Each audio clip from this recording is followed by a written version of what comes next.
साथियों नमस्कार। आज के इस चैनल में आपका स्वागत करता हूं और आप लोगों के समक्ष सत्संग के एपिसोड 7 में पुनः मैं अमरेश कुमार मिश्रा उपस्थित हुआ हूं। साथियों, आप जानते हैं कि सत और संग भी होना चाहिए और सत भी होना चाहिए। सत क्या है? सत है कि जो पवित्रता के साथ और सही विचार के साथ, मनसा कर्मणा वाचा तीनों के साथ शुद्ध हो। और संग का मतलब है फल को त्याग करते हुए उसको उसके साथ संपृक्त होना, मतलब अटैच होना। आज आप लोगों के बीच उन उदाहरणों को रखूँगा जिसमें किस प्रकार एक गुण जो व्यक्ति के अंदर होता है वो निरंतर बढ़ता है और किस प्रकार व्यक्ति परिस्थितियों के बस अपने गुणों को प्राप्त करता है। भारतीय धर्म शास्त्रों में, भारत के संस्कृत साहित्य में उन चीज़ों का पूर्ण प्रसंग है जिसमें कैसे देवताओं ने भी बहुत सारे जंगों को, बहुत सारे युद्धों को लूज किया, बहुत सारे युद्धों में वो पराजित हुए और उन बाध्य होकर के देवाधिदेव महादेव भगवान विष्णु के पास गए, किसी प्रकार से उनका त्राण हो, उनकी रक्षा हो। और होनी बस जो है, होनी होना रहता है, उसके अनुसार से घटनाएं होती गई। भगवान राम का अवतार लेना, उनका वनवास जाना, 14 साल तक उनको जंगलों में रहना, लंका विजय और बहुत सारे जो घटनाएं घटित हुई इस बीच में। उसी प्रकार से भगवान कृष्ण का अवतरण होना और उनके द्वारा 134 वर्ष तक, जब तक वो जीवित रहे, संघर्ष के साथ लगातार संघर्षों में रहना, संघर्ष में रह करके जो आसुरी प्रवृत्तियां थी उसका संहार करना। हमारे शास्त्र यही सिखाते हैं कि किस प्रकार एक अवतारी पुरुष भी निरंतर संघर्षों से रत रहा और संघर्षों से रत रहते हुए पूरे जिंदगी में कभी भी उसे चैन के सांस नहीं मिले। तो सर्वाधिक महत्वपूर्ण बात है कि जब व्यक्ति किसी भी आपत्ति में या विपत्ति में घिरता है तो उसके अंदर उन गुणों का निर्माण होता है जो उसे पुरुष के रूप में स्थापित करते हैं। अगर हम भगवान श्री राम को देखें तो अयोध्या में पैदा हुआ एक युवक, एक नौजवान, एक युवराज, राजवंश में पैदा हुआ व्यक्ति 14 साल के लिए घनघोर जंगलों में चला गया और जंगलों में जाने के कारण उनको उन बहुत सारी चीज़ों की जानकारी हुई, किस प्रकार से आपत्तियाँ और विपत्तियाँ दोनों आकर के एक व्यक्ति को स्थापित पाथ से दूर ले जाती हैं और उनको विभिन्न प्रकार के कर्म करने को बाध्य करती हैं। भला भगवान श्री राम जो अयोध्या के महाराज दशरथ के पुत्र थे और जैसा कि आप जानते हैं कि अयोध्या एक उत्तर भारत की महत्वपूर्ण नगरी थी जो आज फैजाबाद के आसपास अयोध्या के रूप में पुनर्स्थापित है और वह समतलों की भूमि थी जहाँ पर धन धान्य की कहीं कोई कमी नहीं थी। तो अगर हम भगवान राम के उन चरित्र को देखें जिससे उनका मर्यादा पुरुषोत्तम के रूप में जाना गया, तो उनके 14 साल के वनवास वाले काल ही थे जिसमें उन्होंने अपने आप को मर्यादा पुरुषोत्तम के रूप में संसार के सामने स्थापित किया। तो आपत्तियाँ और विपत्तियाँ, वे संघर्ष ही उनको निर्माण कराया जो मर्यादा पुरुषोत्तम के रूप में उनको आज जाना जाता है। अगर किसी को भी राम बनना है तो उसको 14 साल के वनवास की तरह जिंदगी में संघर्षों का सामना करना पड़ेगा। भगवान श्री कृष्ण जिनका जन्म तो जेल में ही हुआ था और जेल में जन्म होने के बाद बहुत सारे दुष्टों का, खास करके मथुरा नरेश कंस और विदेशी शक्तियाँ, जिसके काल यवन जो अफ्रीका का कोई राजा हो सकता है, उसका संहार करवाना, मगध सम्राट जरासंध जो अत्याचारी के रूप में, जैसा कि शास्त्रों में दिखाया गया है, मगध सम्राट जरासंध के साथ उनका संघर्ष होना और उसकी हत्या भीम के द्वारा द्वंद्व युद्ध में कराना, उसके बाद महाभारत का युद्ध होना और क्षत्रियों का विनाश होना और भारतवर्ष में एक पुराने अध्याय को समाप्त करके नए अध्याय की शुरुआत करना। इन सारे घटनाओं में हम देखते हैं कि भगवान श्री कृष्ण को भी कभी आराम नहीं हुआ, कभी वो शांति से नहीं बैठ सके और नहीं उस प्रकार से रह सके जैसा कि किसी व्यक्ति को राजत्व प्राप्त होने पर सुख सुविधाओं के बारे में उनके दिमाग में आता है। साथियों, एक बात याद रखें कि जब भी किसी व्यक्ति को राजत्व या बड़ा पद प्राप्त होता है तो निश्चित तौर पर वह संघर्षों से घिरा रहता है, और संघर्षों से घिरे रहने के कारण ही उनमें बड़प्पन या महती कुसुम विशेषताएं उनको उसमें आती हैं, उसके अंदर समाहित होती हैं। कोई भी व्यक्ति घर में बैठ करके न तो भगवान राम बन सकता है न कृष्ण बन सकता है, उसको निरंतर इस संसार में संघर्ष करने पड़ेंगे।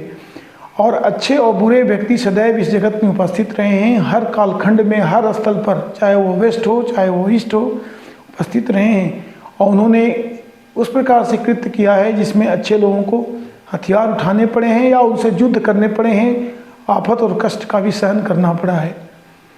आप अगर रामायण को देखें, रामचरितमानस के उन पंक्तियों को पढ़ें तो उसमें आप ये देखेंगे कि किस प्रकार से भगवान राम को, एक देहधारी राम को 14 साल तक घनघोर वन में हिंसक पशुओं और उन विपदाओं का सामना करना पड़ा था जो एक युवराज, एक राजकुमार के लिए बिल्कुल ही ग्राह्य नहीं थे। तो आज हम इन सब चीज़ों पर चर्चा करेंगे, किस प्रकार जो विपत्ति है व्यक्ति का निर्माण करती है। जब आप विपत्ति में फंसते हैं तो आपके अंदर की जो शक्तियां हैं वो आगे आती हैं और विपत्तियों से निपटने की आपको बुद्धि और साहस और बल दोनों प्रदान करती हैं। पुनः मैं आपको सामने कहूँगा कि जब भी कोई बातें आएँ, जब भी कोई विपत्ति आए तो आप मनन करेंगे किस प्रकार से इसका सामना करेंगे। इतिहास में ऐसे उदाहरण भरे पड़े हैं जिसमें बहुत सारे लोग जो दूसरे पथ के गामी थे, जिन्होंने कभी संन्यास ग्रहण किया था, जिन्होंने कभी भी युद्ध ना करने की कसम खाई थी, जिसे व्यक्ति को कष्ट पहुंचाने से आत्मकष्ट होता था, वो अपनी विपरीत राहों पर चल पड़े और इतिहास में महान निर्माता या महान विनाशक जो भी कहें उसके रूप में व्याख्यात किए गए, परंतु उन्होंने अपना कर्म किया और संसार को एक नई दिशा और दशा दोनों प्रदान की। अगर हम महात्मा बुद्ध को भी देखें तो पिपलीवन में जो शाक्य थे, जो उसके पिपलीवन के मौर्य, जहाँ गणराज्य था उसके बगल में शाक्यों का गणतंत्र था, और उनका जो राजघराना था वो बहुत ही धनाढ्य था और नेपाल के तराई में अवस्थित होने के कारण धन संपदा की कोई कमी नहीं थी। और राजकुमार सिद्धार्थ अगर चाहते तो जिंदगी विलासिता के साथ उनकी व्यतीत होती, परंतु जीवन की कठिनाइयों को जब उन्होंने अपने उम्र के प्रारंभिक पड़ाव में देखा तो वो समझ गए कि जीवन में केवल दुख ही दुख है। इसीलिए महात्मा बुद्ध ने जीवन के उस दुख को समझा और दुखों को नाश करने के लिए, उसको समाप्त करने के लिए वो उस राह पर चल पड़े जो सिद्धार्थ को महात्मा बुद्ध बना डाला। शायद अगर उन विघ्नों को सिद्धार्थ नहीं समझ पाता तो एक आम राजकुमार, जो कि इतिहास के पन्नों में हजारों लाखों राजकुमार आए और गए, वह उसी प्रकार से पड़ा रहता। तो वो जो विपदाएं उसके भावनात्मक दृष्टिकोण में आई, जो देखा उसने, जन्म से लेकर मृत्यु तक किस प्रकार व्यक्ति उलझनों में ग्रसित रहता है, तो शांत चित्त होकर के सिद्धार्थ ने, राजकुमार सिद्धार्थ ने उन चीज़ों पर शोध किया कि किस प्रकार से व्यक्ति को शांति हो, किस प्रकार से समाज में शांति हो और किस प्रकार से व्यक्ति का मानसिक उन्नति, आध्यात्मिक सुख प्राप्त हो। उन सारे कुरीतियों को उन्होंने विरोध किया। इस क्रम में उन न जाने कितनी विपदाओं का सामना उन्हें करना पड़ा। राजाओं का विरोध झेलना पड़ा, आचार्यों का विरोध झेलना पड़ा और अट्टहास के पात्र भी बने, परंतु महात्मा बुद्ध ने स्थिर होकर उन चीज़ों का मुकाबला किया। अगर आप देखेंगे तो जातकों में 549 कथाओं का जो वर्णन है उसमें महात्मा बुद्ध के संघर्षों का ही वर्णन है। अगर वो बोधगया में जिस वक्त वो बोधि वृक्ष के नीचे 7 सप्ताह तक बैठे हुए थे और ज्ञान प्राप्ति का प्रयास कर रहे थे, उस वक्त कथाएं आती हैं कि मार जो कामदेव के दूत थे उन्होंने उस पर अटैक किया और भगवान बुद्ध से पूछा कि तुमने अपने आप को जो दावा करते हो कि तुमने ज्ञान प्राप्त कर लिया है, तो तुम्हारे गवाह कौन हैं, डिपोनेंट्स कौन हैं। तो वो कथाएं आती हैं कि बुद्धा ने धरती को छुआ और धरती स्वयं बोल उठी कि मैं इसका गवाह हूँ। बुद्धा टच द लैंड और land itself spoke, I am thy witness. So ये उनके गवाह के रूप में धरती ने ही कहा कि मैं इसका गवाह हूँ, जिसने समस्त बंधनों को काट दिया है और समस्त दुखों का निदान इसने ढूंढ लिया। इसीलिए महात्मा बुद्ध ने चत्वारी आर्यानि सत्यानि के सिद्धांत का प्रतिपादन किया। बोध गया से थोड़ा दूर आगे एक गांव है मोचारिम, जिसको मोक्ष आरिम नाम था। तो बुद्ध जब निरंजना नदी में स्नान कर रहे थे तो कुछ लोगों ने उनका मखौल उड़ा के कहा कि अगर तुमने ज्ञान प्राप्त कर लिया है तो तुम्हारा जो बेगिंग बॉल, जो भिक्षा का कटोरा है, वो धारा के ऊपर चढ़ना चाहिए। परीक्षा के तौर पर भगवान बुद्ध ने उसको धारा में डाल दिया, जो कि धारा उल्टी दिशा में चलने लगी और चलते हुए उस जगह पर जाके लगी जहां आज मोचारी में उनके मोक्ष का वो प्रमाण साबित हुआ। इसलिए वो जगह मोचारिम मोक्ष आरिम के रूप में फेमस है। तो भगवान बुद्ध के ज़िंदगी को भी आप देखें तो उनमें स्ट्रगलों का समान है। ऐसा नहीं है कि वो एकदम से आए, उन्हें ज्ञान प्राप्त हो गया, उन्होंने अपने सिद्धांत का प्रतिपादन कर दिया। किसी भी स्थापित व्यवस्था के खिलाफ अगर आप बात को उठाते हैं तो आपको उस व्यवस्था के उन नायकों के साथ संघर्ष हो जाता है जिसमें तरह तरह की यातनाएं आपको दी जाती हैं। वो चाहे मनसा हो, कर्मणा हो, वाचा हो, जिस प्रकार से हो, अहित करने की चेष्टाएं की जाती हैं। उसी प्रकार से जैना महावीर जब ज्ञान प्राप्ति की ओर उन्मुख हुए तो कथाएं आती हैं कि वो वनवास के काल में जब वो संन्यास ग्रहण किया तो उनको लोगों ने डंडों से पीटा, पत्थरों से मारा, तरह तरह की यातनाएं दी। परंतु जैना महावीर जो बाद में कहे गए, उन्होंने किसी प्रकार का कोई प्रतिरोध नहीं किया। आपको मालूम है कि वो भी एक राजकुल से थे और राजत्व को त्याग करके सांसारिक दुखों को देखते हुए उन्होंने संन्यास ग्रहण किया था और परम ज्ञान जो बाद में उन्होंने कैवल्य कहा खोजने की ओर आगे बढ़े थे। और इस मार्ग में उन्हें तरह तरह की यातनाएं भी दी गई थी। अशोक स्तंभ पर उत्कीर्ण सत्यम एवं जयते, सत्यमेव जयते जो लिखा हुआ है वो कोई आसान वाक्य नहीं है। जीत तो निश्चित होती है, परंतु बहुत सारी यातनाओं को भी झेलना पड़ता है, जो एक सहज इंसान, एक सामान्य इंसान झेल नहीं पाता और किसी के भी सामने सरेंडर कर देता है, समर्पण कर देता है। इस प्रकार उद्धृत होने वाली आध्यात्मिक जगत में क्रांति भी कुंद हो जाती है और कहीं न कहीं परंपरा से स्थापित और कुरीतियों से संपृक्त धाराओं में मिल जाती है। व्यक्ति अपने अर्धचेतन मन में सदैव लाभ हानि की चिंता करता है और सांसारिक सुख इफिमेरल एक्सटेसिस को प्राप्त करने के लिए वह उस ओर चल पड़ता है जिसमें वह परंपरा से स्थापित कुरीतियों से संपृक्त और भौतिकता से युक्त मार्ग पर चलते हुए उसी में विलीन हो जाता है, उसकी सत्ता भी समाप्त हो जाती है।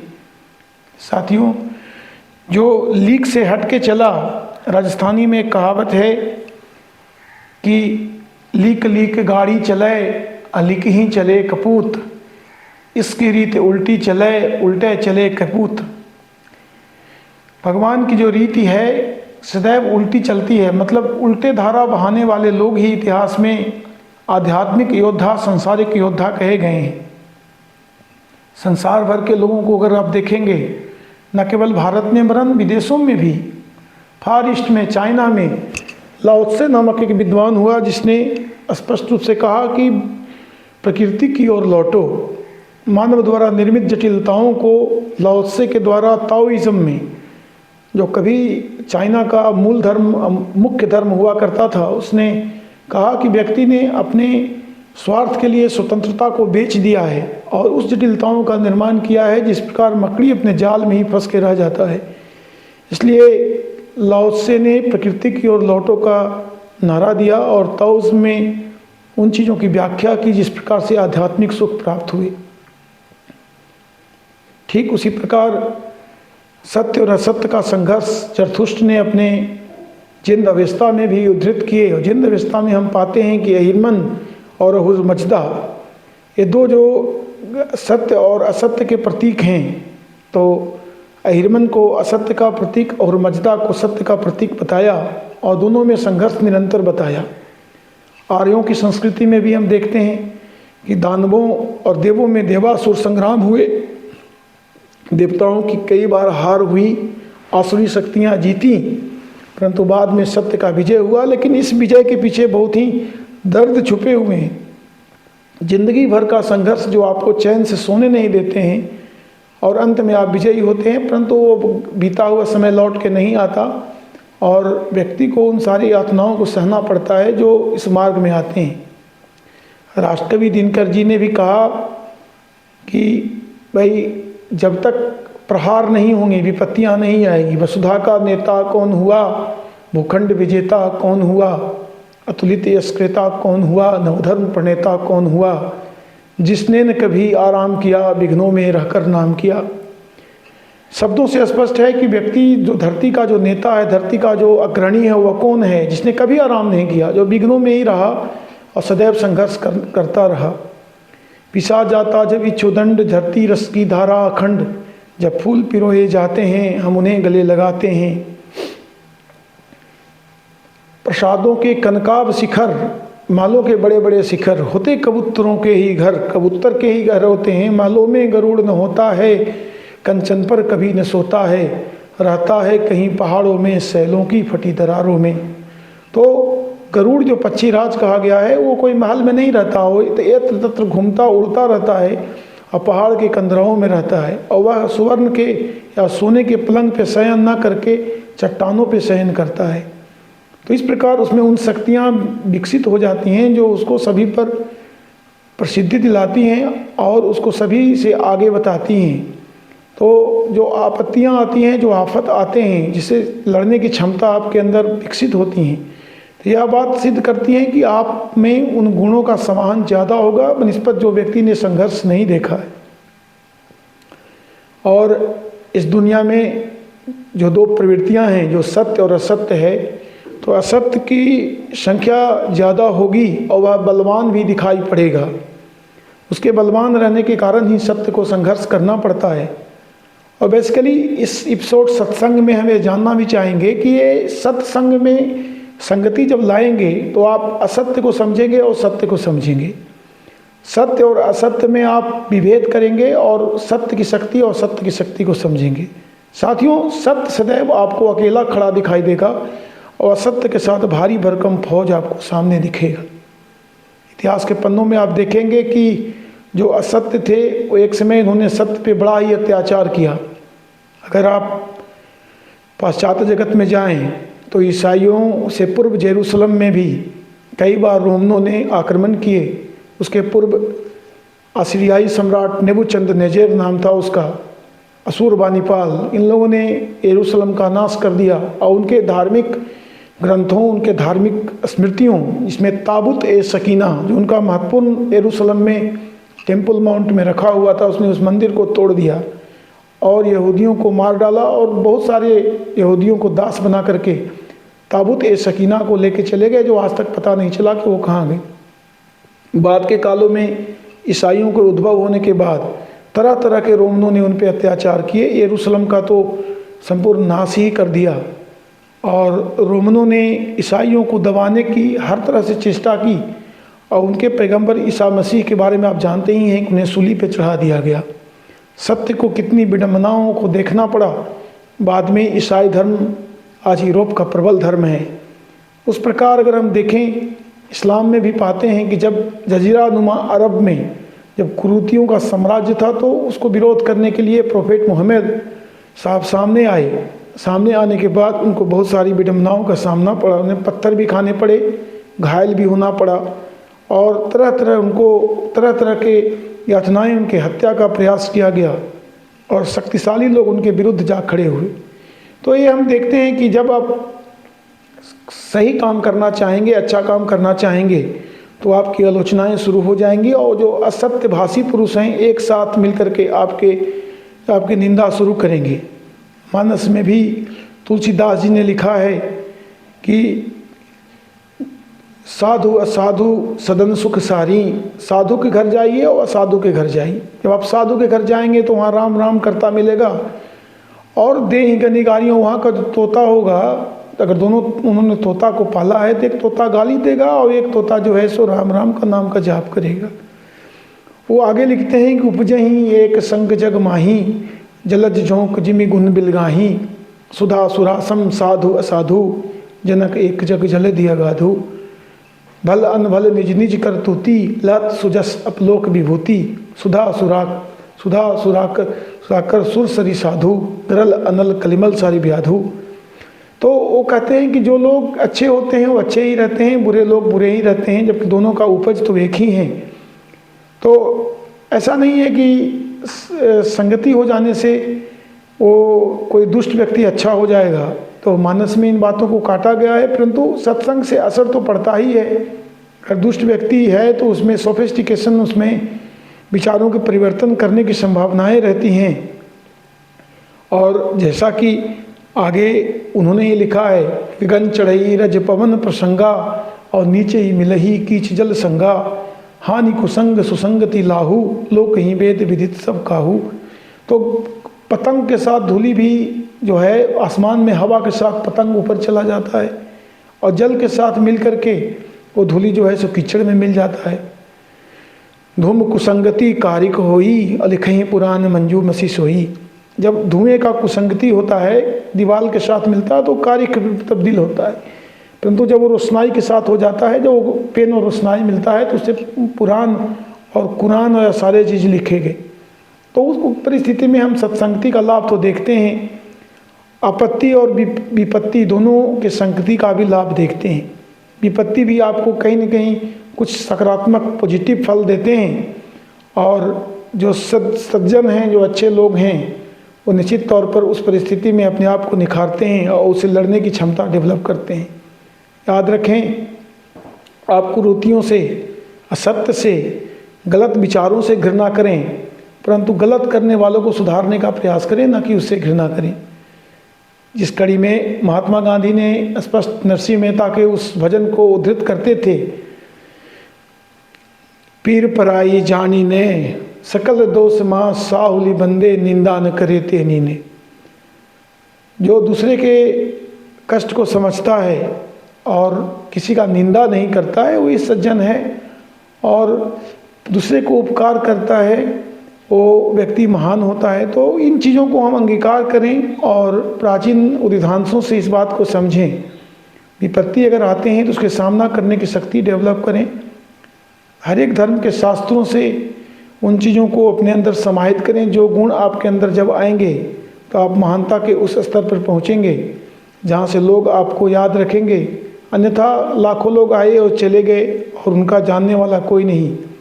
आज भी मैं सवाल करता हूँ कि कोई व्यक्ति अपने 7 पूर्वजों का नाम बता दें, 5 तक 6 तक तो बता देंगे, लेकिन 10 तक नहीं बता पाते। जनरल में नॉर्मल व्यक्ति की बात कर रहा हूँ। तो आप भी इतिहास के पन्नों में विलीन हो जाएंगे। इसलिए आएँ, अपने अंदर सद्गुणों का विकास करें, एक दूसरे को सहयोग करें, एक दूसरे से प्रेम करें, और कबीर की उन पंक्तियों को याद रखें, अढ़ाई आखर प्रेम का पढ़े सो पंडित होए। तब तक के लिए अमरेश मिश्रा को इजाज़त दीजिए, और कृपया कमेंट करें, अपने बहुमूल्य विचार रखें, चैनल को लाइक और सब्सक्राइब ज़रूर करें। मैंने अपने अंदर जो संघर्षों के बाद जो मुझे अनुभव प्राप्त हुए हैं वो आप लोगों के साथ शेयर करता रहूँगा। तब तक के लिए इजाज़त दीजिए। नमस्कार।